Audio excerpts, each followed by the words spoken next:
আল্লাহ নবী সাল্লাল্লাহু আলাইহি সাল্লামের উম্মতের শুনো, ইমাম আবু হানিফা রহমতুল্লাহ আলাইহির ছাত্র আব্দুল্লাহ ইবনে মুবারক রহমতুল্লাহ আলাইহি বলেন, আমি হজ করতে গেলাম মক্কায়। কোথায়?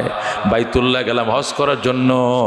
যখন আমি আল্লাহর ঘর তোয়াফ করতেছি, আল্লাহর ঘর যখন তোয়াফ করতেছিলাম, আমি ছায়া দেখি আমার সামনে আরেকটা লোক তোয়াফ করতেছে।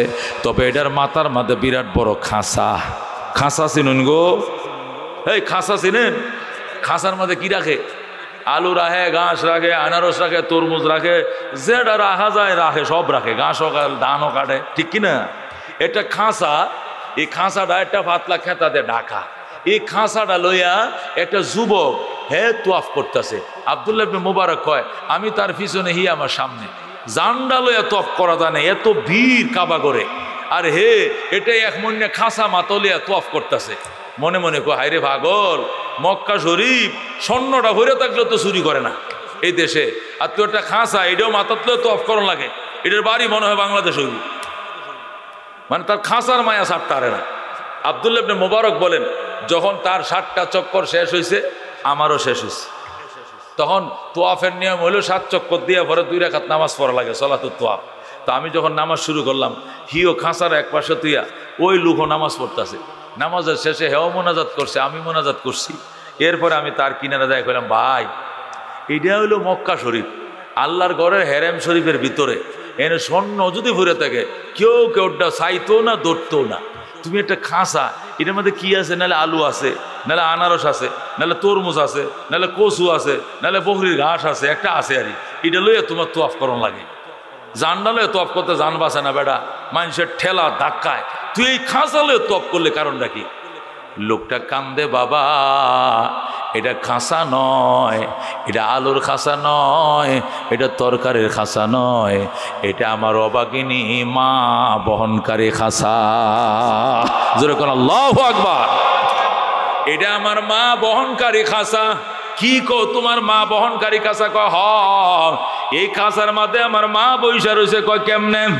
আমি যখন হজে রওনা করব, মায়ের কাছে বিদায় নিতে গেলাম, মা টাকা পয়সা দাখিল দিছি, হজে যামু, মা গো দোয়া দিয়ে দাও। আমি মার একমাত্র সন্তান, মা অত্যন্ত অসুস্থ। তখন মা কয়, পুত্রে তোরে যাইতে দিমু না, তুই যদি হজে চলে যাও 3 মাস লাগবে আইতে, আইতে যাইবা, আইতে আইবা 3 মাস লাগবে। ইরাক থেকে মক্কায়, মক্কার থেকে মদিনায়, মদিনার থেকে আবার ইরাক। এই হজ কমপ্লিট করে আসতে 3 মাস। আমার মনে সাক্ষী দেয় আমি 3 মাস বাঁচব না। আমি যদি মারা যাই, তুমি ছাড়া আমার কোনো ছেলে মেয়ে নাই। আমার মুখে বিদায় বেলা পানি কে দিবে? আমার কাফনের কাপড় কে আইনা দিবে? আমার বাঁশ কে খাটবে রে ভূত? তুমি যাইও না। না মা, আমি নিয়ত করছি যাবো, বাধা দিও না। তখন আমি বললাম, মা আমি যাব, বাধা দিও না। মহিলা কয়, যদি যাও আমারও মাথায় করে লইয়া যাও। সুবহানাল্লাহ। মা বলতেছে, তোমারে যাইতে দিমু, শর্ত হইলো একটা খাঁচার মধ্যে একটা সুন্দর করে একটা খেতা বিছাও, বিছাই এটার মধ্যে আমার বোয়াও, একটা বালিশ দিবা, আমি কাইতে শুয়ে থাকবো। তুমি আমার সন্তান আমার মাথায় করিয়া এই ইরাক থেকে 1000 মাইল 8টে মক্কা শরীফ লয়ে যাইবা। সুবহানাল্লাহ। আমি বললাম, মা আমি কি আইটা একটা মানুষ মাথায় লইয়া এত দূরে ফার্মনি? যেখানে তুই ক্লান্ত হয়ে যাবি আমারে বলবি, আমি তোর জন্য দোয়া করব। তুই চোখটি বন্ধ করবি, চোখ বন্ধ করে দেখবে 100 মাইল আগায় গেছ। যেখানে দেখবা নদী, যেখানে দেখবা খাল, খেওয়া নাই, নৌকা নাই, চোখটি বন্ধ করবা, আমি মা দোয়া করব। চোখ খুইলা দেখবা নদী পার হয়ে চলে গেছ। আমার মা আল্লাহর ওলি, আমার মা বড় বুজুর্গ। মা যখন আমার এই দাবি জানাইলো, তখন কইলাম, ঠিক আছে মা, চলো তোমারে লয়ে যাবো ইনশাআল্লাহ। তখন একটা খেতা বিছাইলাম খাঁচার মধ্যে, বিছাইয়া মারে মাথায় লইয়া রওনা করছি। অল্প কিছুক্ষণের ভিতরে আমি মক্কানগর পৌঁছে গেছি। আল্লাহু আকবার। আইসা আমি তোয়াফ যখন শুরু করছি, মা তো হাঁটতে পারে না, তোয়াফ করতে পারে না। এই জন্য মার খাঁচাটা মাথায় লইয়া তোয়াফ করি। আমার তোয়াফও হয়ে গেল, মার তোয়াফও হয়ে গেছে। যেরকম আল্লাহু আকবার। হযরত আব্দুল্লাহ ইবনে মুবারক রহমাতুল্লাহ আলাইহি পৃথিবী বিখ্যাত আলেম ছিলেন। উনি সুবহানাল্লাহ সুবহানাল্লাহ বলে একদম অবাক হয়ে গেলেন। ছেলেটাকে হুজুর আপনি অবাক কেন হইলেন? কয় জীবনে মা ভক্ত সন্তানের কথা শুনছি, তোর মতো মা ভক্ত সন্তানের নাম জীবনে শুনি নাই। এটা কেমন করে সম্ভব? এত দূর থেকে তোর মায়ের মাথায় করে হজ করাইলে? ছেলেটা ডাক দেখো হুজুর, এর আগে আরো 9 বার করছি, এইবার সহ 10 বার। জোরে কোন আল্লাহু আকবার। হুজুর এইটাই প্রথম না, এর আগে আরো কয়বার করছি? 9 বার। এই লইয়ে 10 বার হজ করলাম মাথায় করে আমার মারে। জোরে কোন আল্লাহু আকবার। আব্দুল্লাহ ইবনে মুবারক আইতে ভরিয়ে গেছে একবার। কয় কিরি তুই 10 বার হজ করছস মারে, ইরাক থেকে মক্কা, এটা মুখের কথা 1500 মাইল। 10 বার করছি হুজুর, আলহামদুলিল্লাহ। আচ্ছা হুজুর আপনার নামটা কি? আমার নাম আব্দুল্লাহ ইবনে মুবারক। ও মা, আমনগর দেশ তো ইরাক, আমগর দেশে তো আপনি আলেম। আমার বাড়ি ইরাকে, বাগদাদে। ও আচ্ছা, তাহলে তো আমরা এক দেশের মানুষ। আচ্ছা হুজুর, এত বড় আলেম, দেশের মানুষ, কিন্তু কোনোদিন আপনার সামনে আমি যাইতে আসছি না, সময় পাইছি না। আজকে আপনার কাছে একটা মাসলা জিজ্ঞাসা করি, কইবেন? কও, জিজ্ঞাসা করো। এই যে 10 বার আমি মায়ের মাথায় করে নিয়ে হজ করলাম, নবীর রওজা জিয়ারত করলাম, তোয়াফ করলাম, আল্লাহকে আমার মায়ের দুধের দাবিটা মাফ করবো নি? আল্লাহু আকবার। আমার মায়ের দুধ দিয়ে খাইছিলাম, এই দুধের দাবিটা মাফ করবো নি? আমার কথাকে আপনার বুঝো? আল্লাহু আকবার। আব্দুল্লাহ ইবনে মুবারক ডাক দেখো, বাজান 10 বার হজ করছো মারে মাথায় করে, আরো যদি 10 বার করতে পারো, সর্বমোট যদি জীবনে 20 বার মায়েরে মাথায় করে নিয়ে হজ করো রে বাজান, এরপরে কতটুক দুধের দাবি আদায় হবে? তুমি জন্ম নেওয়ার পর পয়লা দিন যখন তোমার মায়ের স্তনের মধ্যে মুখটা দিছিলা, আর ওই যে শাল দুধটা বাইর হয়েছিল, শাল দুধ মনে আছে নি? প্রথম যে দুধের ফোঁড়াটা বাইর হয়, তুমি প্রথম দিন জন্মের পরে হোয়া হোয়া করে কাঁদছিলা, আর তোমার দাদি তোমার মুখটা নিয়ে তোমার মায়ের মুখের সাথে লাগাই দিছিল স্তনের সাথে, আর ওই যে চুপচুপ করে তুমি প্রথম দুধটা টান দিছিলা, ওই শাল দুধের ফইলা ফোঁটাটা যে তোমার মুখের ভিতরে ঢুকছিল, এই 1 ফোঁটা দুধকে 70 ভাগ করলেও 1 ভাগের দাবি 20 বার হজ করলেও আদায় হবে না। জোরে কোন আল্লাহু আকবার। আমি আপনাদের সামনে খুতবা দুরূদ শরীফের পর সূরা বনী ইসরাইল থেকে একখানা আয়াতে কারিমা তেলাওয়াত করেছি।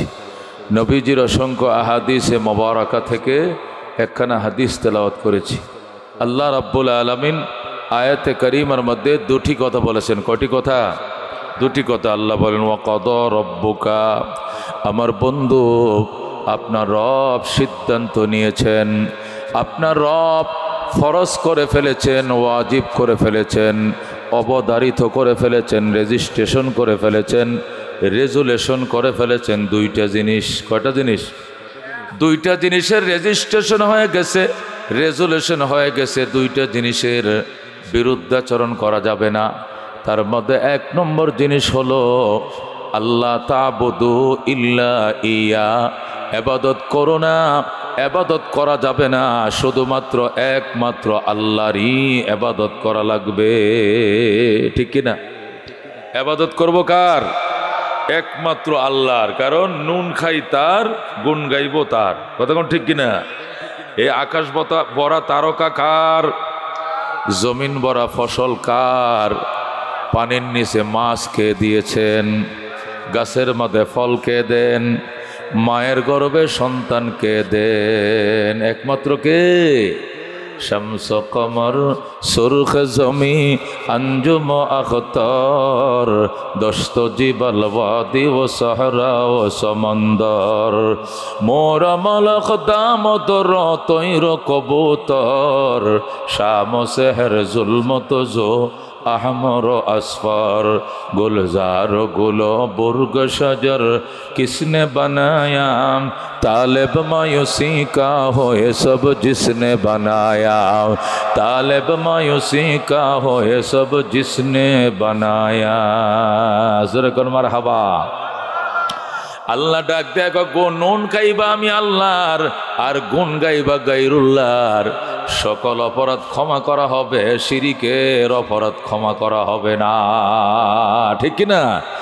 আল্লাহ বলেন ইন্নাল্লাহা লা ইয়াগফিরু আন ইউশরাকা বিহি ওয়া ইয়াগফিরু মা দুনা যালিকা লিমান ইয়াশা। আল্লাহ বলেন নিশ্চয় আমি আল্লাহ তাআলা আমার সঙ্গে কাউকে শরীক করবা এটি কখনো ক্ষমা করব না, কিন্তু শিরিক ছাড়া যে কোনো অপরাধ যাকে চাইবো আমি আল্লাহ ক্ষমা করে দিতে পারি। ঠিক কি না? শিরিক করা যাবে না। আল্লাহর সমস্ত মখলুক আল্লাহকে মানে, কথা কোন ঠিক কিনা? গাছ আল্লাহর ইবাদত করে, মাছ আল্লাহর জিকির করে, সমস্ত মখলুক আল্লাহ তাসবিহ করে। ওয়া ইম মিন শাইইন ইল্লা ইউসাব্বিহুনা তাসবিহা ওয়ালাকিন লা তাফকাহুনা তাসবিহাহুম। আল্লাহ বলেন ওয়া ইম মিন শাইইন, পৃথিবীতে এমন কোনো জিনিস নাই আল্লাহু আকবার যারা আল্লাহর গুণকীর্তন গায় না। ওয়ালাকিন লা তাফকাহুনা তাসবিহাহুম, কিন্তু আমরা তাদের তসবিহ বুঝি না। ঠিক কি না? সারাদিন দেখবেন পোকামাকড় শান্ত হয়ে বসে থাকে, যেই মাত্র ভোরের আলো ফুটবে এর আগ দিয়ে তারা উন্মাদের মতো লাফালাফি করতে থাকে। সন্ধ্যার অন্ধকার যখন ডেকে যায় লাইটটা জ্বালানোর সাথে সাথে দেখবেন পোকামাকড় ঝাঁপিয়ে পড়ে। কতক্ষণ ঠিক কিনা? আমরা যে গাড়িতে চলি সন্ধ্যার সময় যখন গাড়িটার হেডলাইটটা জ্বালায় এত পরিমাণ পোকা পড়ে যে পরে এই পোকার এতে পোড়া গ্লাসগুলো অন্ধকার হয়ে যায়। তো এই পোকাগুলো লাফালাফি করে কেন? আল্লাহু আকবার। সকাল সন্ধ্যা আল্লাহর বান্দা আল্লাহর তাসবিতে মত্ত হয়, আল্লাহর জিকিরে বেকুল হয়ে যায়। আল্লাহর বান্দা পোকারা বোঝায় মানুষ তোমরা শুধু একা আল্লাহর গোলাম নও, তোমরা একা আল্লাহর তসবিহ পড়ো না, আমরাও আল্লাহ তসবিহ পাঠের রত। ঠিক কিনা? হযরত খাজা মঈনুদ্দিন চিশতি আজমিরি রহমতুল্লাহ আলাইহি বলেন আমার জন্য পেঁপে হাদিয়া আনলো। পেঁপে খাজা মঈনুদ্দিন চিশতি সাহেব হুজুরে লেখেন যে আমার জন্য আমার এক মুরিদে পেঁপে হাদিয়া আনছে। পেঁপে ছিলেন না? পেঁপে পাবদা ছিলেন নি? পেঁপে পাকা পেঁপে হাদিয়া আনছে। তখন আমি বললাম পেঁপেটা অনেক মিষ্টি, এই পেঁপের বিচিগুলো লাগায় রাখো। পেঁপের বিচিগুলো, তো ওই বিচিগুলো মাটির নিচে রুয়ে রাখছে হুজুরের খানকার সামনে। সুন্দর করে পেঁপে গাছ উঠছে, উইটিয়া বড় বড় পেঁপেও ধরছে। মঈনুদ্দিন চিশতি লেখেন কয়েকদিন একটা পেঁপে গাছের মধ্যে পাইকে রয়েছে, লাল হয়ে রয়েছে। তা আমি বললাম কিরে পেঁপে তো পাকছে, কাইটা দাও না। হযরত কুতুবউদ্দিন বখতিয়ার খাকি রহমতুল্লাহ আলাইহি, যিনি মঈনুদ্দিন চিশতি রহমতুল্লাহ আলাইহির 63 জন খলিফার মধ্যে উনি ছিলেন নম্বর 1 খলিফা। সুবহানাল্লাহ। খাজা কুতুবউদ্দিন বখতিয়ার খাকি রহমতুল্লাহ আলাইহি, উনি মঈনুদ্দিন চিশতির 1 নম্বর খলিফা। ওনার খলিফা ছিল খাজা ফরিদউদ্দিন গঞ্জকশর রহমতুল্লাহ আলাইহি, ওনার খলিফা ছিলেন খাজা হযরত নিজামউদ্দিন আউলিয়া রহমতুল্লাহ আলাইহি। যেরকম সুবহানাল্লাহ, বিখ্যাত বুজুর্গ ছিলেন। তো মঈনুদ্দিন চিশতি বলেন কিরে কুতুবউদ্দিন, পেঁপে তো দেখে গাছে ধরছে আবার পাইকেও রয়েছে, পারবা না? হুজুর বিকালে আপনি পেঁপেটাকে আপনার কাইটা দিন। মঈনুদ্দিন চিশতি বলেন বিকাল বেলায় আমি তসবিহ পড়তেছি, ছায়া দেখি গাছের মধ্যে আইসা ময়না পাখি বুলবুল পাখি বসছে। বৈশা যেখানে পাকা পেঁপেটা ওই জায়গার মধ্যে সে ঠোঁট ঢুকাইয়া দিছে, ওই লাল জায়গাটার মধ্যে ঠোঁট ঢুকাইয়া দিছে।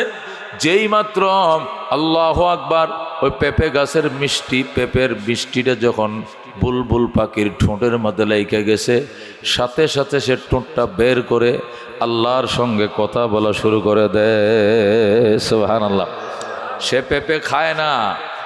মঈনুদ্দিন চিশতি আল্লাহরে ডাক দিয়ে কো আল্লাহ, বুলবুল পাখিটা পেঁপেটা খাইতে বসলো, সে যতটুকু খেতে পারে সে খাক, আমার কোনো দাবি নাই, কিন্তু পেঁপে খায় না, তোমার সঙ্গে কথা বলে। সে তোমার সঙ্গে কি কথা বলছে আমি একটু শুনতে চাই, আমারে শুনতে দাও। আল্লাহ রাব্বুল আলামিন আল্লাহর ওলিকে শুনতে দিলেন।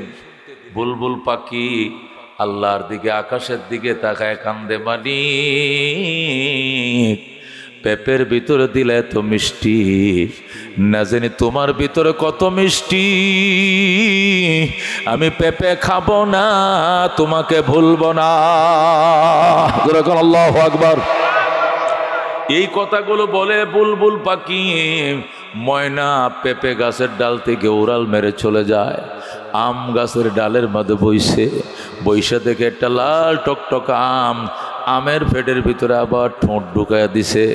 আবার আমের মিষ্টি যখন ঠোঁটের মধ্যে লেগে যায়, আবার একেই গল্প শুরু করছে, মালিক আমের ভিতরে দিলে তো মিষ্টি, না জানি তোমার ভিতরে কত মিষ্টি, আমি আম খাবো না, তোমাকে ভুলবো না। সুবহানাল্লাহ। এই কথাগুলো আল্লাহর ওলিকে কারামতের মাধ্যমে আল্লাহ শোনার সুযোগ দিলেন। মঈনুদ্দিন চিশতি একবারে নিস্তব্ধ হয়ে গেছে, সর্বনাশ। আমরা জানতাম যে মানুষই শুধু আল্লাহর আশেক, এখন দিকে একটা বুলবুলও তো সে তার মালিককে চিনে। আল্লাহু আকবার। মঈনুদ্দিন চিশতি রহমতুল্লাহ আলাইহি বলেন, আরেকদিন আমি কোরআন শরীফ পড়তেছি, ওই খুফি বাতি জ্বালাইয়া, কি বাতি, আগের দিনে খুফি বাতি আসিল না, ওই যে কেরাসিন দিয়ে জ্বালাইতো, টেবিলের কোণা রাখতো, কুফি বাতি জ্বালায় কোরআন শরীফ পড়তেছি। হঠাৎ করে দেখি হাজার হাজার ফড়িং আর পোকা ওই বাতির উপরে পড়তেছে, পোকাগুলো বাতিতে পড়তেছে, আর ওই আগুনের মধ্যে পড়ে পোকাগুলোর পাখনাগুলো জ্বলে যাচ্ছে। পড়ে না পোকা, পড়ে না? ওই যে হারিকেন জ্বালাইলে, কফি বাতি জ্বালাইলে পোকা পড়ে, অনেক পোকা পড়ে। মঈনুদ্দিন চিশতি রহমতুল্লাহ আলাইহি বলেন, একটা পোকা দেখি একটা পাখনা পড়ে গেছে, আর একটা পাখনা আছে, ওই একটা পাকা পড়ে যাওয়ার কারণে সে উড়াল দিতে পারে না, শুধু লাফ দেয় আবার পড়ে যায়, আবার লাফ দেয় আবার পড়ে যায়। মঈনুদ্দিন চিশতি রহমতুল্লাহ আলাইহি ডাক দিয়া কয়, আমি পোকাটারে হাত দিয়া ধরে বললাম, মালিক এই পোকা কেন আগুনের পাগল হইল? তুমি পোকাটার জবান খুলে দাও, ফড়িংটার জবান খুলে দাও, আমি তার থেকে জিজ্ঞাসা করব সে কেন আগুনের জন্য ফানা হয়ে গেল, নিজের জীবনটাকে আগুনে কেন ফুরিয়ে দিল। আল্লাহ ফড়িংয়ের জবান খুলে দিয়েছে। ফড়িং আল্লাহ রাব্বুল আলামিনের দরবারে ফরিয়াদ করতেছে, মঈনুদ্দিন চিশতি তুমি মনে করিও না তুমি একাই রবের জন্য, মাওলার জন্য পাগল, বরং আমি পোকাও আমি আল্লাহর জন্য পাগল। পোকা ডাক দেখো, মালিক এই হারিকেনের ভিতরে দিলা তুমি এত আলো, না জানি তোমার ভিতরে কত আলো, আমি সেই আলোতে, ওই আসল আলোতে ফেদা হওয়ার জন্য দুনিয়ার আলোর ভিতরে নিজেকে পুরে ছাই করে দিয়েছি। যেরকম আল্লাহু আকবার। আল্লাহর ওলি খাজা মঈনুদ্দিন চিশতি আজমিরি সঞ্জিরি রহমতুল্লাহ আলাইহি এই পোকার দৃশ্যটাও শুনলো, পাখির গল্পটাও শুনলো। শোনার পরে এবার আল্লাহ দরবারে কান্দে, বুলবুল কো দিয়া নালা ও পরওয়ানা কো জলনাম, গম হামকো দিয়া সবসে जो मुश्किल नजर आया, बुलबुल को दिया नाला वो परवाना को जलना, गम हमको दिया सबसे जो मुश्किल नजर आया। या अल्लाह তুমি বুলবুল পাখিরে দিলে কান্না, আর ফড়িং রে দিলে তুমি জ্বালা, আর সবচেয়ে বড় জ্বালা প্রেমের জ্বালা, এইটা বুঝি মঈনুদ্দিনের কলিজায় জ্বালিয়ে দিলা। সুবহানাল্লাহ।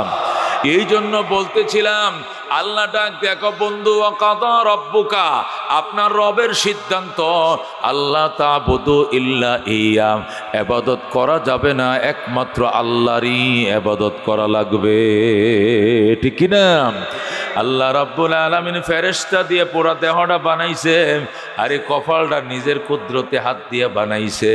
ফেরেশতারা বলে, আল্লাহ পুরা দেহটা আমরা বানাইলাম, আর কপালের মধ্যে আপনি কুদরতি হাত লাগাইলেন, কারণটা কি?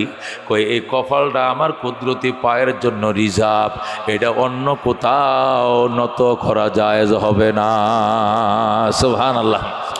এ মুসলমান, আমরা আল্লাহর আদরের দন, আদরের সৃষ্টি, আমাদেরকে বানানোর আগে ফেরেশতাদের থেকে পরামর্শ চাইছিলেন, ইন্নী জাইলুন ফিল আরদে খলিফা, ফেরেশতারা রে আমি আমার জমিনে আমার প্রতিনিধি বানাইতে চাই, তোমরা কি বলো? ফেরেশতারা সাথে সাথে বেটু দিয়ে বলে, আতাজালু ফিহা মান ইউফসিদু ফিহা ওয়া ইয়াসফিকু দিমা, আল্লাহ আপনি এমন সৃষ্টি কেন সৃষ্টি করবেন, এমন মখলুক কেন বানাবেন যারা জমিনের মধ্যে বিশৃঙ্খলা করবে এবং রক্তপাত ঘটাবে।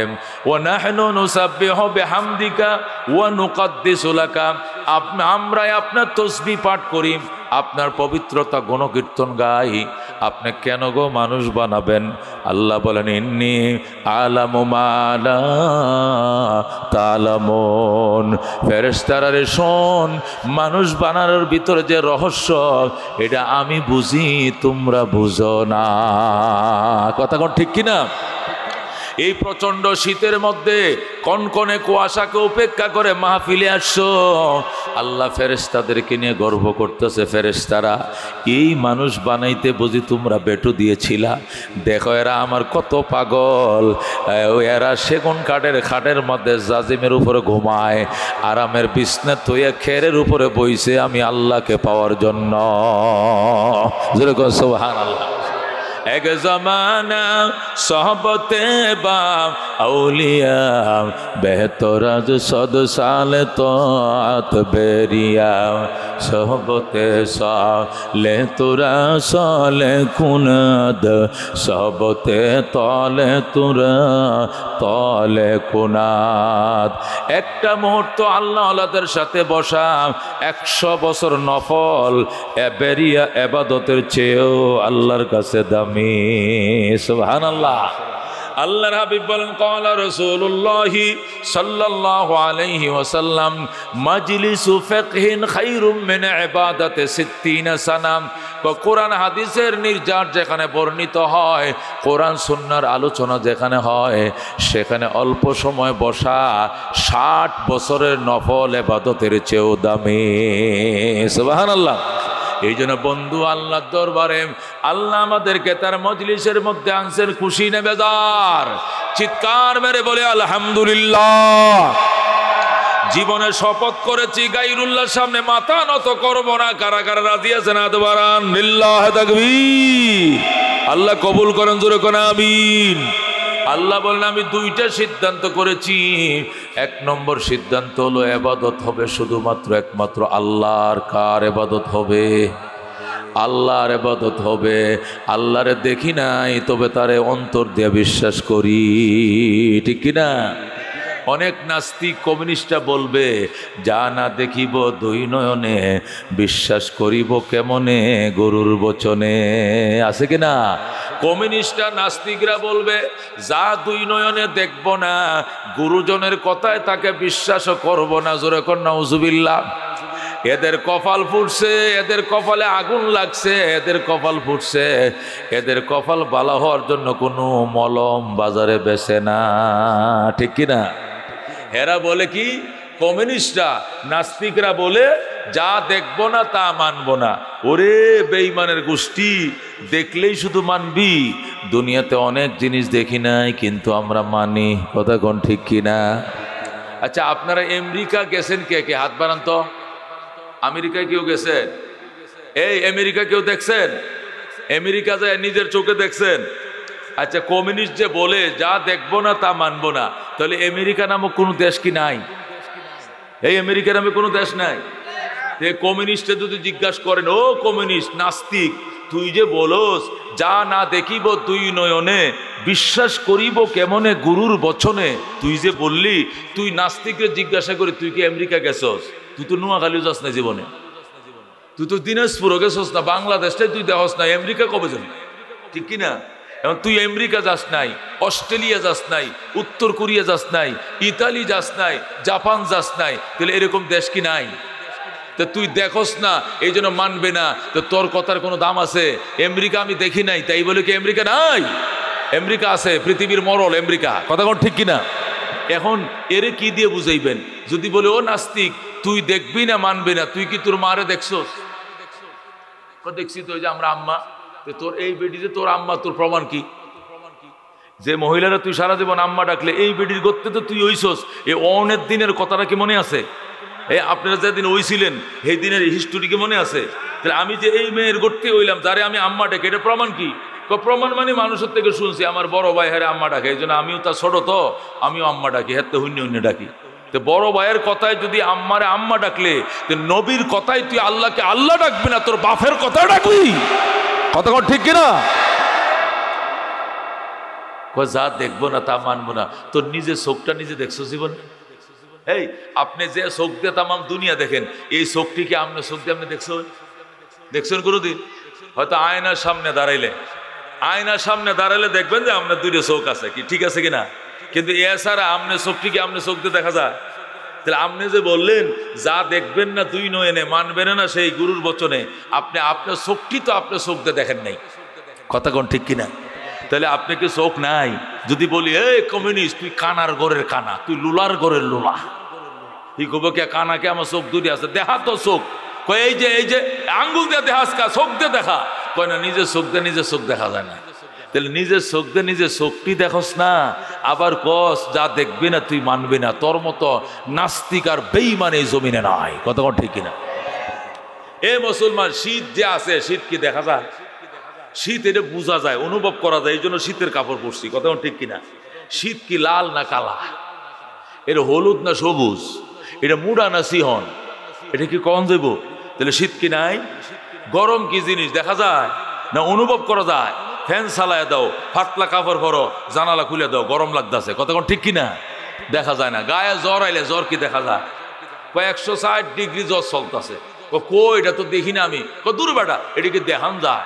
এটা তার মিটার লাগায় দেখ 160 উঠছে, কথা কোন ঠিক কিনা? পৃথিবীতে বহু জিনিস আছে না দেখেও মানতে হয়, আল্লাহকে আমাকেও না দেখে মানতে হবে, ঠিক কিনা? না দেখে মানলে ওইটারে কয় ইমান, দেখিয়া মানলে এটারে ইমান কয় না, কথা কোন ঠিক কিনা? আচ্ছা আসমান দেখা যায় কিনা? বলে আকাশ দেখা যায় কিনা? দেখা যায়। আল্লাহ কি আকাশের উপরে ইমান আনতে কইছে? বলছে আমানতু বিস সামা, আমি আকাশের উপর ইমান আনিলাম, কইছে আল্লাহ। জমিন দেখা যায় কিনা? দেখা যায়। আল্লাহ কি জমিনের উপর ইমান আনতে কইছে? পানি সাগর দেখা যায়, আল্লাহকে সাগরের উপর ইমান আনতে বলছে। পাহাড় দেখা যায়, আল্লাহ কি পাহাড়ের উপর ইমান আনতে বলছে? আল্লাহ ইমান আনতে বলছে 7টা জিনিস, একটাও দেখা যায় না। আমানতু বিল্লাহি ওয়া মালাইকাতিহি ওয়া কুতুবিহি ওয়া রুসুলিহি ওয়াল ইয়াউমিল আখিরি ওয়াল কদরি খাইরিহি ওয়া শাররিহি মিনাল্লাহি তাআলা ওয়াল বাসি বাদাল মাউত। এই 7টা জিনিস আল্লাহরে বিশ্বাস করি, দেখছেন না? আল্লাহ বিশ্বাস করেন। ওয়া মালাইকাতি, আল্লাহর ফেরেশতাদেরকে বিশ্বাস করি, দেখছেন নি ফেরেশতা? ওয়া কুতুবি, 104 খানা কিতাব, দেখছেন নি? ওয়া রসুলি, 100 লক্ষ নবী রসুলের সাথে সাক্ষাৎ হয়েছে নি? ওয়াল ইয়াউমিল আখিরি, পরকালের বাড়ি কবরে যায়, দেখছেন নি? হাশরের ময়দান দেখছেন নি? ওয়াল কদরি খাইরিহি ওয়া শাররিহি মিনাল্লাহি তাআলা, ভালো মন্দ কপালের লেখা, তকদিরের লেখা পড়ছেন নি? কপালের লেখা। ওয়াল বাসি বাদাল মাউত, পরকালে জিন্দা হইব, দেখছেন নি? এই 7টা জিনিস এমন বিশ্বাস করতে হবে গো, একটা জিনিসও চোখে দেখি নাই। না দেইকা দেখার মতো বিশ্বাসকে বলা হয় ইমান, আর দেইকা বিশ্বাসকে ইমান বলে না, ঠিক কিনা? নাস্তিক কয় কি, যা না দেখিব দুই নয়নে বিশ্বাস করিব কেমনে গুরুর বচনে। ওরে আহামকের ঘরে আহামক, বুকার ঘরে বুকা, দেখিয়া বিশ্বাসে ইমান বলে না, কথা ঠিক কিনা? আল্লাহ বলে নাই আসমান বিশ্বাস করো, আল্লাহ বলে নাই জমিন বিশ্বাস করো, আল্লাহ বলে নাই পাহাড়ের উপর ইমান আনো, আল্লাহ বলে নাই ওই সাগরের উপর ইমান আনো, কারণ এগুলো এমনি দেখা যায়, কথা কোন ঠিক কিনা? না দেখা জিনিস দেখার মতো বিশ্বাসকে বলা হয় ইমান, কথা কোন ঠিক কিনা? আল্লাহ কয় এগুলোর উপর ইমান আনবা, আমার গোলামি করবা, অন্য কারো গোলামি চলবে না, কথা কোন ঠিক কিনা?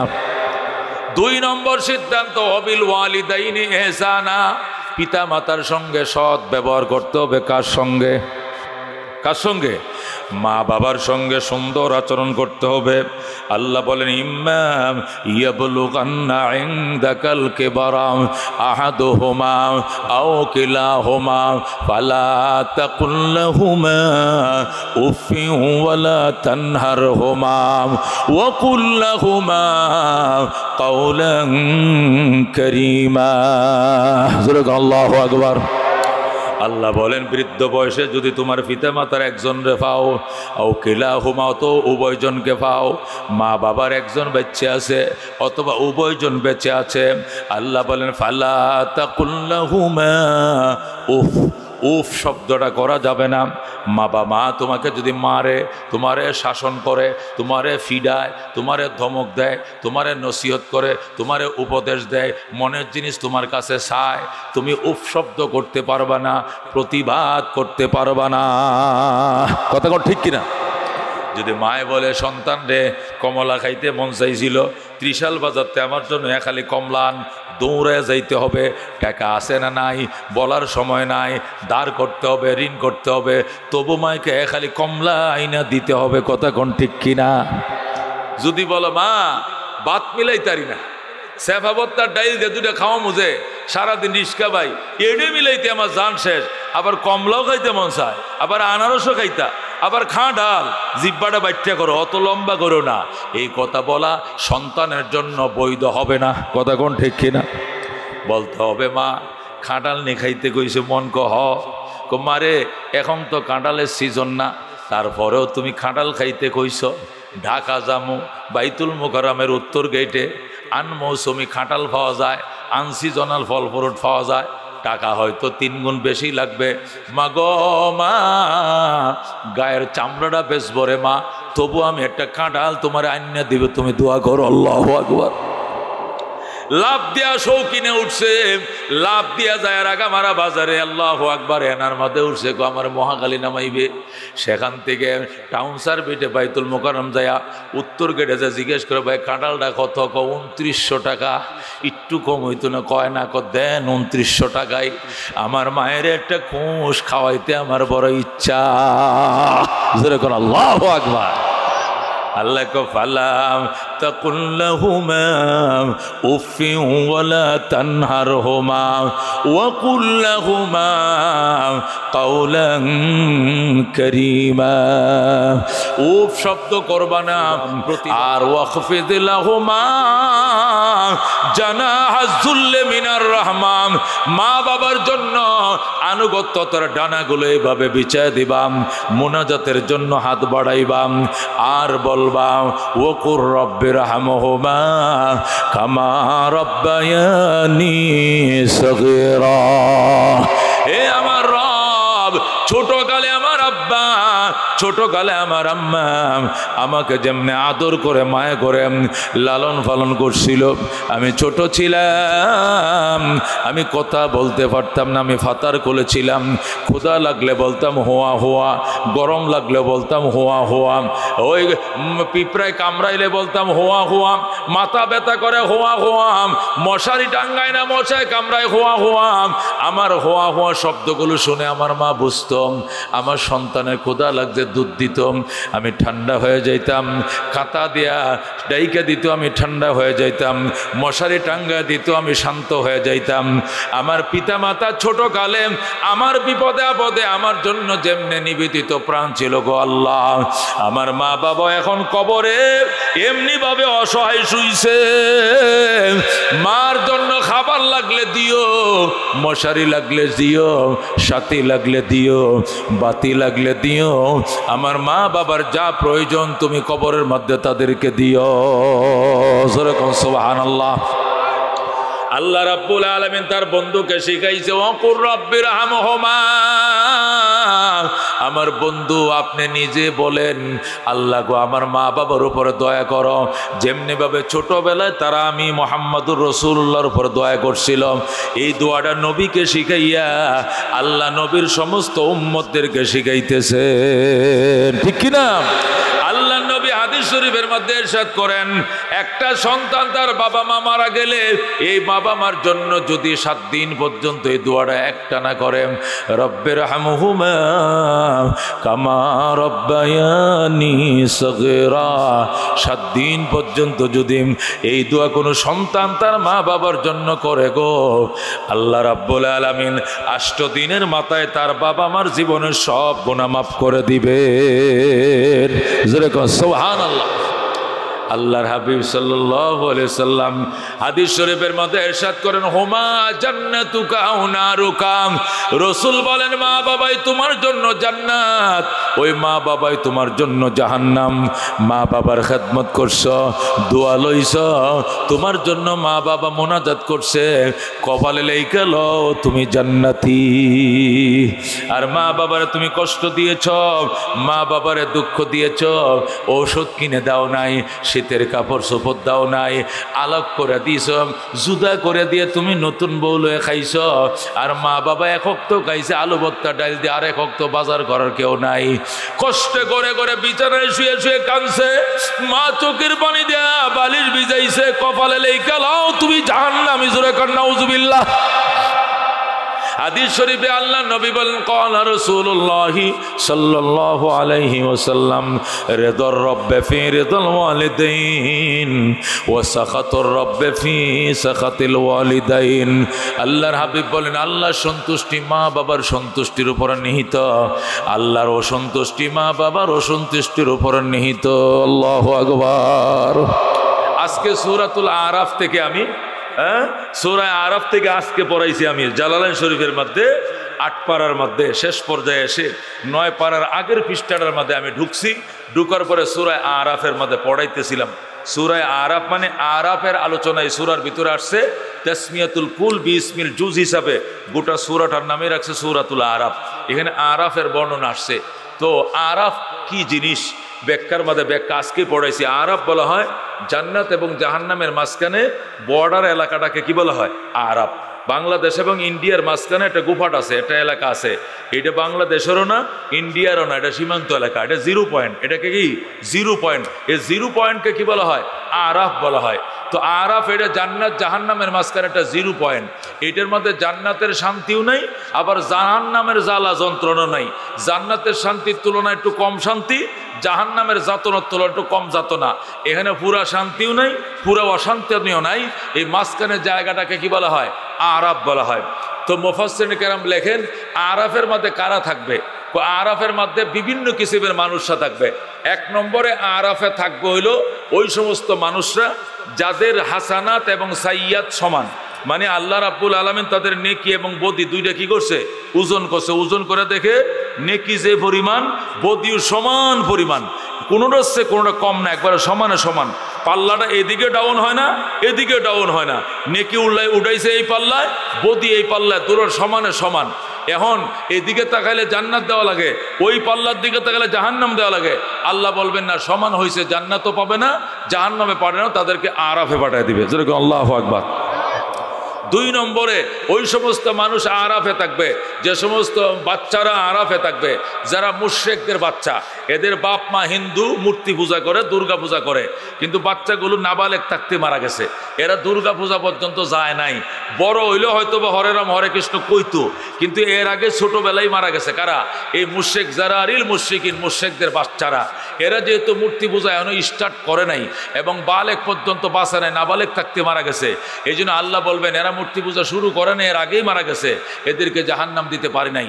আবার যেহেতু বড় হওয়ার পরে এরা বাপদাদার ধর্মই পালন করতো, এই সম্ভাবনাও ছিল, এই জন্য জান্নাতও দেওয়া যাবে না, এদেরকেও আরাফের মধ্যে দিবে। যেরকম আল্লাহু আকবার। 3 নম্বর কারা? 3 নম্বর হলো ওই সমস্ত মা বাবার অবাধ্য সন্তান যারা নামাজ, রোজা, হজ, যাকাত, দান করা সব করছে, মসজিদ বানাইছে, মাদ্রাসা বানাইছে, নামাজ পড়ছে, রোজা রাখছে, হজ করছে, যাকাত দিচ্ছে, সব ঠিক আছে, তাহাজ্জুদ করছে, কোরআন পড়ছে, কিন্তু মা বাবা তাদের প্রতি অসন্তুষ্ট, পিতামাতার বদ্ধ তাদের উপরে রয়ে গেছে। এই উকুকুল ওয়ালিদাইন, পিতামাতার অবাধ্যকারী সন্তানরাও মা বাবার দাবি ছুটাইতে না পারার কারণে এরাও আরাফে থাকবে, জান্নাতে যাইতে পারবে না। জোরে কোন আল্লাহু আকবার। এইভাবে অনেকের নাম 5-6 প্রকারের মানুষের নাম আসছে, তার মধ্যে একদল লোক হলো যারা পিতামাতার নাফরমান। এই জন্য আল্লাহর হাবিব বলেন, রেজার রব্বে ফি রেজাল ওয়ালিদাইন ও সাখাতুর রব্বে ফি সাখাতিল ওয়ালিদাইন। আল্লাহর সন্তুষ্টি মা বাবার সন্তুষ্টির উপরে নিহিত, আল্লাহরও সন্তুষ্টি মা বাবারও সন্তুষ্টির উপরে নিহিত। আল্লাহ বলবেন, মা বাবা এ আমার বন্দা বান্দিরে নামাজ রোজা ঠিক মতো করছেন, আমি তাদের প্রতি সন্তুষ্ট, কিন্তু তোমার সন্তান হিসেবে তুমি সন্তুষ্ট কিনা তুমি বলে দাও।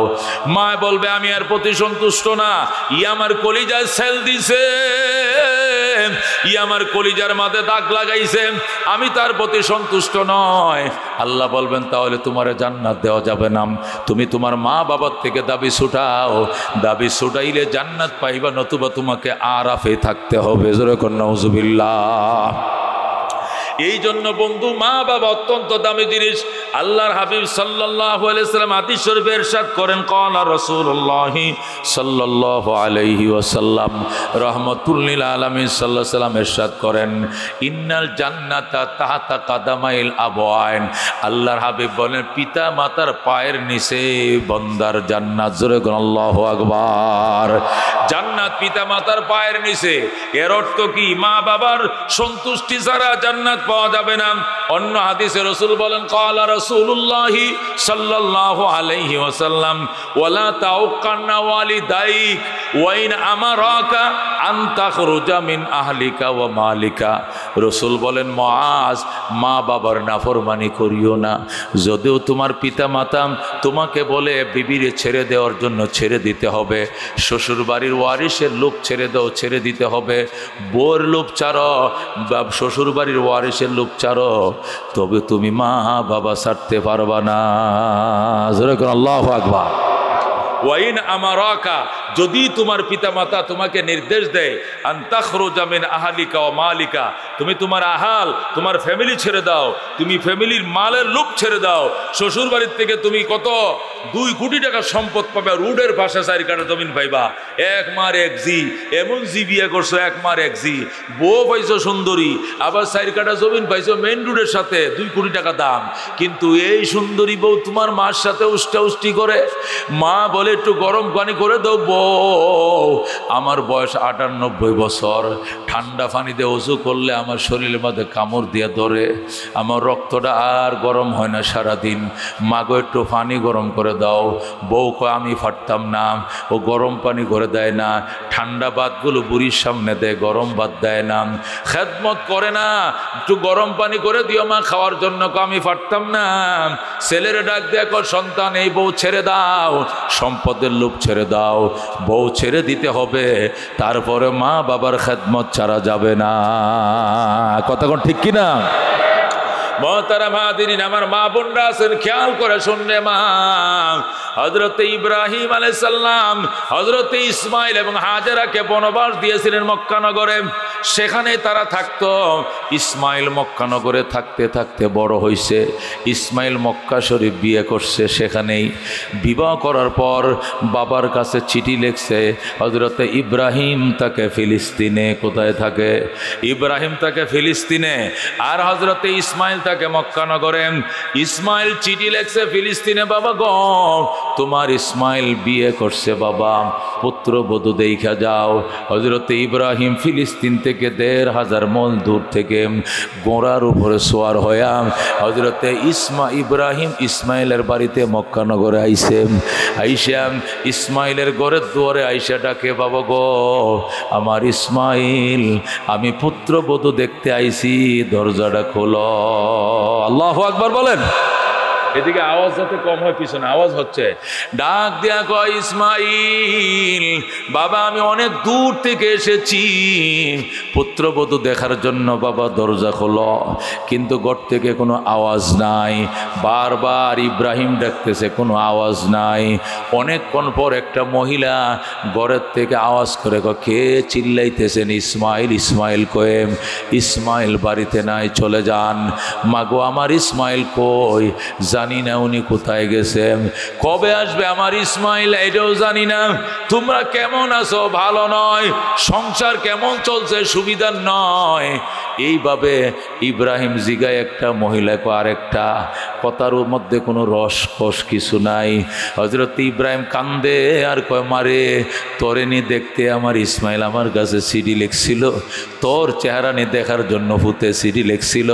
আমি তোমার চেহারা দেখতে রাজি নই গো মা, আমি গেলাম রে মা, আমি ফিলিস্তিন চলে গেলাম।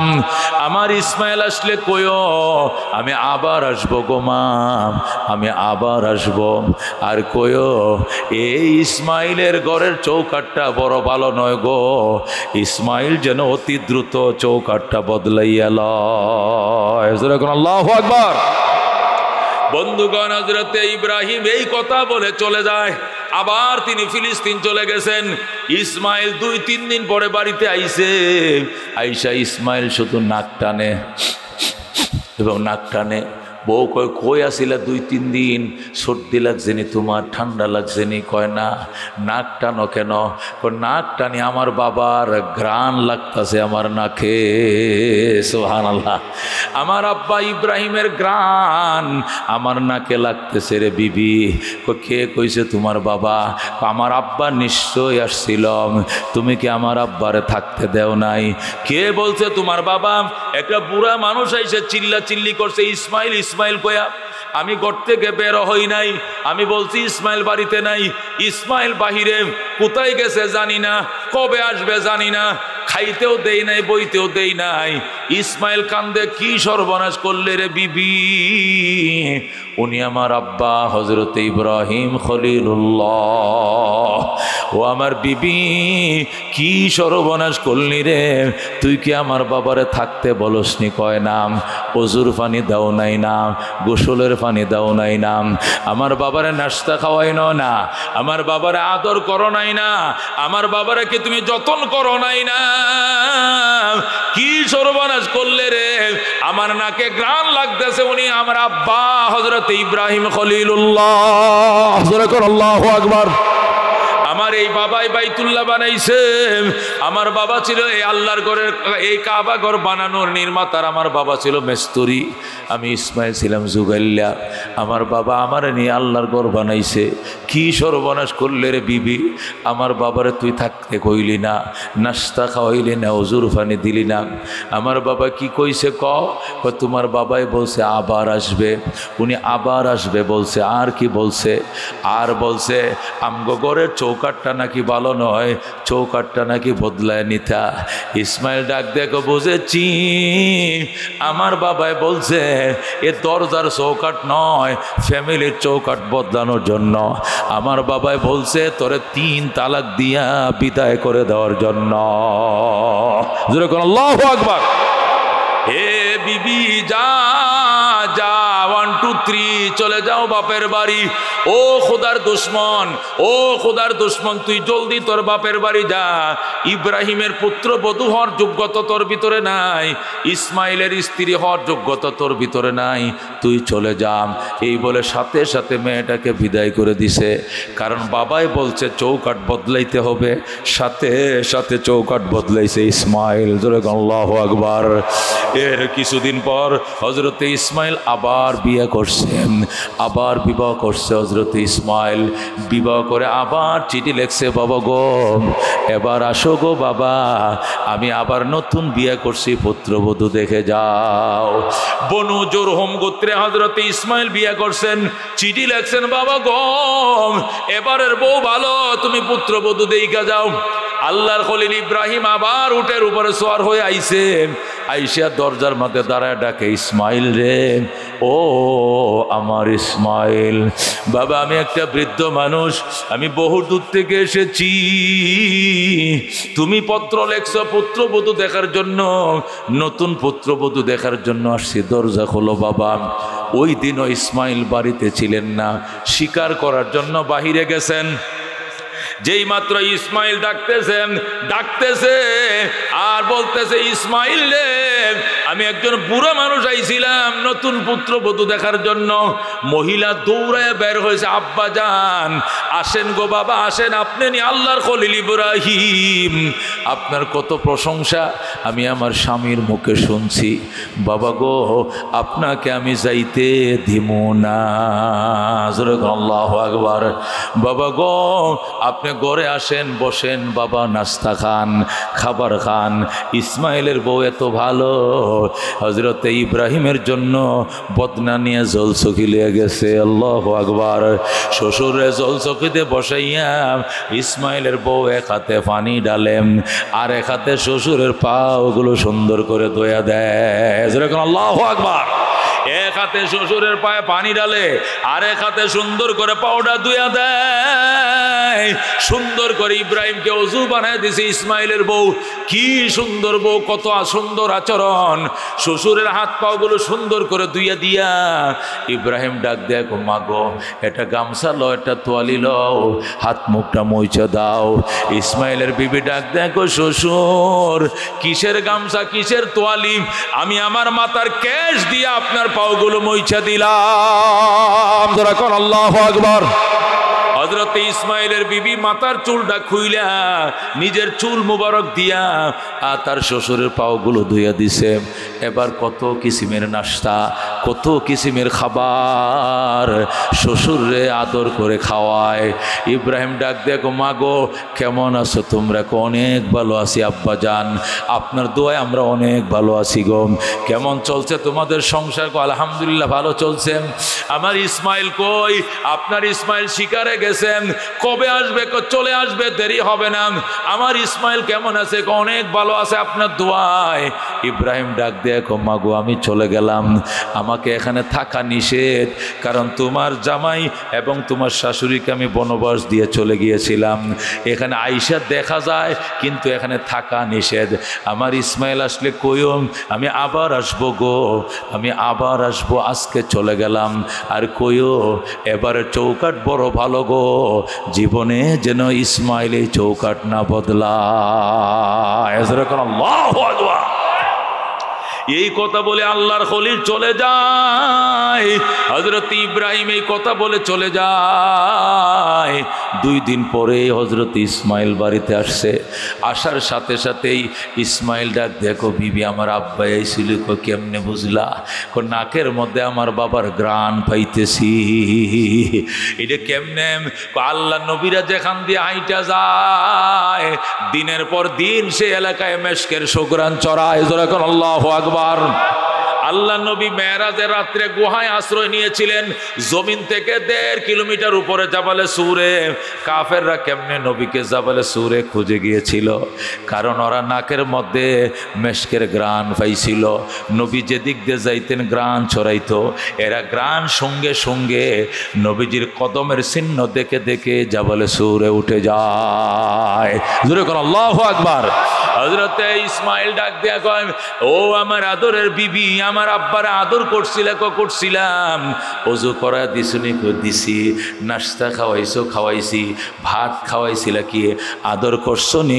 করছি। যতন করছো নি? করছি। আমার আব্বা কি বলছে? আপনার আব্বা জান বলেছেন উনি আবার আসবেন, উনি আবার আসবেন। আর কি বলছেন? উনি বলছেন আমগো ঘরের চৌকাট নাকি বড় ভালো, জীবনে যেন এই চৌকাট না বদলান। আল্লাহু আকবার। খেদমতে মা দর পে দর কুন সুবহ শাম, তাকে বাসি দর্দ আলম নেকে নাম, হর কে খেদমত কর দে ও মখদুম শুদ, হর কে খুদরা দি দে ও মাহরুম শুদ। খেদমতে মা দর পে দর কুন ইখতিয়ার, তাকে বাসি দর্দ আলম বখতিয়ার। জোরে কোন মারহাবা। হযরত ইসমাইল ডাক দেখো, আয় আয় আমার কলিজার টুকরা বিবি, আমার কোলে আয়। তুই আমার আব্বার আদর করছো, দোয়া লইছ, তুমি বড় ভালো গো, আমি জীবনে তোমাকে তালাক দিব না। জোরে কোন আল্লাহু আকবার। এই জন্য বন্ধু আল্লাহ নবী বলছেন, ওয়ালা তাওকান্না ওয়ালিদাইক, মা বাবার নাফরমানি করিও না। ওয়াইন আমারাকা আন তাখরুজা মিন আহলিকা ওয়া মালিকা, যদিও তোমার পিতা মাতা বউ ছেড়ে দিতে বলে বউ ছেড়ে দিতে হবে। ইসমাইল যেমনে বউ ছেড়ে নতুন বিয়ে করছে, বাবা ছাড়ে নাই। কথা কোন ঠিক কিনা? আল্লাহর হাবিব সাল্লাল্লাহু আলাইহি সাল্লামের উম্মত, আল্লাহর নবী সাল্লাল্লাহু আলাইহি সাল্লাম হাদিস শরীফের মধ্যে ইরশাদ করেন, তোমার মা তোমার জন্য জান্নাত। রাহমাতুল লিল আলামিন বলেন, মহব্বতের নজরে তোমার মায়ের দিকে তুমি তাকাইও, নজর ফিরানোর আগে আল্লাহ তোমার নামে কবুল হজের সওয়াব লেখা দিবে। সুবহানাল্লাহ। সাহাবী বলে, ইয়া রাসূলুল্লাহ, ইয়া হাবিবাল্লাহ, আমাদের 51ভুক্ত সংসার, একসাথে থাকি আমরা, কোনো আলাদা সংসার নয়। বাবা মা ভাই বন্ধু একসাথে থাকি, একসাথে মার সাথে খানা খাই, একসাথে গোসল করি, একসাথে ঘুমাই। মার চেহারা তো ডেলি কতবার দেখি, বাবার চেহারা ডেলি কতবার দেখি, বারবার দেখলেও কি হজের সওয়াব হবে? নবী বলেন, ওয়ালাউ কানা ফিল ইয়াউমি মিয়াতু মাররা, একদিনে যদি 100 বার তোর মায়ের দিকে তাকাস, আল্লাহ তোরে 100টা কবুল হজের সওয়াব দিবে। জোরে কোন সুবহানাল্লাহ। এই জন্য মুসলমান মা আল্লাহ নবী সাল্লাল্লাহু আলাইহি সাল্লামের দরবারে এক সাহাবী আয়েশা বলে, মান আবাররু ইয়া রাসূলুল্লাহ, ওগো আল্লাহর হাবিব আমি কার সঙ্গে সৎ ব্যবহার করব? কো উম্মাকা, তোমার মার সঙ্গে। সুম্মা মানে এরপরে কার সঙ্গে? কো উম্মাকা, তোমার মা। সুম্মা মানে এরপরে কার সঙ্গে? কো উম্মাকা, তোমার মা। নবী মায়ের কথা 3 বার বলছেন। সুম্মা মানে এরপরে কার সঙ্গে? নবী বলছেন আবাকা, তোমার বাবা। মায়ের কথা 3 বার বলছেন, বাবার কথা 1 বার বলছেন। কারণ কি? কারণ মা 3টা কষ্ট এককভাবে করছে, এই কষ্টের মধ্যে বাবার কোনো অংশীদারিত্ব নাই। কথা কোন ঠিক কিনা? এমন 3টা কষ্ট আলাদাভাবে মা করছে, এখানে বাবার কোনো অংশীদারিত্ব নাই। যেমন আমাকে 10 মাস 10 দিন পেটে রাখছে, এখানে 1 মাসও আমার বাবা পেটে রাখা নাই, পুরোটা মা রাখছে। কথা কোন ঠিক কিনা? ডেলিভারির যে কষ্ট এটা আমার মা করছে, আমার বাবা বুঝে নাই। আমার মায়ের ডেলিভারিতে যে কষ্ট রয়েছে বাবাই বুঝছেনি, বাবা বুঝে নাই। পেটে রাখার কষ্ট মায়ের, ডেলিভারির কষ্ট মার। 2.5 বছর পর্যন্ত দুধ পান করাইছে, 30 মাস পর্যন্ত দুধ পান করাইছে। এর মধ্যে 2-1 মাস শুধু বাবাই পান করাইছিল। 1 মাস মাত্র না, 30 মাস দুধ পান করছেন, 29 মাস মায়ে খাওয়াইছে দুধ, আর 1 মাস শুধু বাপে খাওয়াইছে। 1 মিনিটও না। কতক্ষণ ঠিক কিনা? দুধ বলতেই বাবার কাছে নাই। কতক্ষণ ঠিক কিনা? বাবায় ভারছে হট কিনা খাওয়াইছে। বাবা কি কিনা খাওয়াইছে? ও ডানু খাওয়াইবে। কতক্ষণ ঠিক কিনা? কিন্তু বাবার স্তনের মধ্যে দুধ নাই। কতক্ষণ ঠিক কিনা? আল্লাহ কো ওয়াসাইনাল ইনসানা বিওয়ালিদাইহি, আমি মানুষকে আমি আল্লাহ ওসিয়ত করি তার পিতা মাতার সম্পর্কে। হামালাতু উম্মু কুরহান ওয়া ওয়াজাতু কুরহা ওয়া হামলুহু ওয়া ফিসালুহু 30 শাহরা। আল্লাহ কয় আমি ইনসানকে ওসিয়ত করি তার মায়ের ব্যাপারে। মা কষ্ট করে ফেডে রাখছে, কষ্ট করে ডেলিভারি করছে, 30 মাস মা দুধ পান করাইছে। এখানে বাবার কোনো ভূমিকা নাই, সব কষ্ট মা করছে। এই জন্য মায়ের হক 3 বার, মায়ের হক 3 গুণ, বাবার হক 1 গুণ। ঠিক কিনা? কাপড় কিনে দিছে, মাঝে মাঝে মাও দিছে, মাঝে মাঝে বাপেও দিছে। ঠিক কিনা? আদর করছে, কুলে রাখছে, মাও কুলে রাখছে, বাপও কুলে রাখছে। কতক্ষণ ঠিক কিনা? বেড়াইতে নিয়ে গেছে, মার সাথেও বেড়াইতে গেছি, বাবার সাথেও গেছি। ঠিক কিনা? এইগুলো 2 জনে সমান অধিকার, এগুলোতে 2 জনে অবদান রাখছে। কিন্তু ডেলিভারির কেস, পেটে রাখার ঘটনা এবং দুধ খাওয়ানোর ঘটনা একা আমার মায়ের। কথা কোন ঠিক কিনা? এই জন্য আল্লাহর হাবিব বলেন মায়ের দিকে তাকাইবা। এই মাটা কালো, এই মাটা বুড়ি, এই মাটা গরিব, আরেকজনের ঘর মুচ্ছা খায়, এটা কাজের বুয়া, তবু এটা তোমার মা। এইটার দিকেই তুমি তাকাইবা। চোখটা ফিরানোর আগে আল্লাহ কবুল হজের সব লেখা দিবে। জোরে কোন সুবহানাল্লাহ। নিজের গায়ের চামড়া দিয়া যদি জুতা বানাও, মুসিদ দোকানে যায় যদি বলো আমার ফেডের চামড়াটা একটু খুলেন, খুললে 1 জোড়া জুতা আমার মায়েরে বানায় দেন। আর ফিডের চামড়াটা খুইলাম 1 জোড়া জুতা আমার বাবারে বানায় দেন। আমি বাপ মার হক আদায় করব। নবী কয় আদায় হবে না। জোরে কোন আল্লাহু আকবার। নিজের গায়ের চামড়া দিয়া জুতা বানায় যদি কো মা এটা আমার চামড়া দিয়ে জুতারি বানাইছি, তুমি পরো, তবু দুধের দাবি মাপ দাও, দুধের দাবি মাপ হবে না। কতক্ষণ ঠিক কিনা?